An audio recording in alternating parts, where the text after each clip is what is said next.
Angiphinde-ke ngibingelele babukele emakhaya. Umhlaba wonke ngifisa nje ukudlulisa na umoya ongifikele na umoya ongibambile. Mangalenzi iphutha ngithi izolo ungibambe nje wangibamba wangiphindelela. Lo ukuthi nayi lenyanga yabomama bakithi siyaphela. Bengibuye ngathi-ke ngicela nje ugogo yedwa afike la ngoLwesithathu.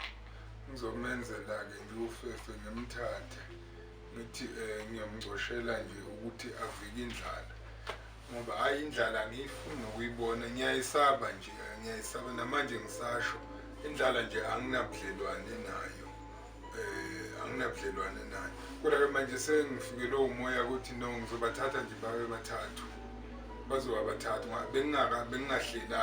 Bengingahlelanga sizwe sikaMthaniya noMageba, mphakathi wonke wala eNyukhasela bengingakayihleli le, kodwa nje into engibamba izolo especially. Ngase ngithi cha-ke ngoba into mayifika ekhanda kimi noma engqondweni kimi, ngiyaye ngingafuni ukuthi ihlale isikhathi eside noma ngiyaye ngingafuni ukuthi idelay. That's why I choose ukuthi ngoLwesithathu lo lesiya kulo nje kuzophela inyanga. Labo gogo nje laba bobathathu bathi ngibenzele nje ufefe lokuthi ngibasize ukuthi bavike indlala. Phela ngingakhulumi ngokuthi indlala ngiyayizona, kodwa uthothi abantu abala eduze kwami, hawu liyabhubha. Gogo, wena mntwana wami, mntwana, akusiye yakho le message, nikeza nanga ugogo. Hayi phela ngithi le message akusiye yakho, nika lo gogo. Ekagogo le message le. Yiloko nje engingakusho ukuthi cha, ngoLwesithathu nje gogo lapha emadadeni ngiyakucela, nala eMountain, nomunye ngapha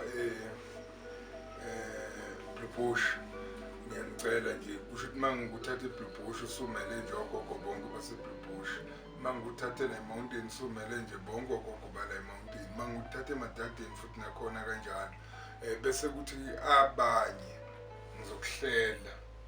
Lokhu nje ngikuphuthumisa bakungibambe nje izolo, kwangibamba kwangisheshisa ukuthi kodwa bakithi nayi inyanga phela siyaphela. Omama balambile kanti nezitoro la bebeholela khona ngathi kusagqoza ngoba laba futhi ade belutha, baluthe kaningi baze balutha ngisho imishini logogo abayisebenzisayo. Manje yingakho-ke ngiqhamuka mina ngifikelwe nje iloyo moya loyo.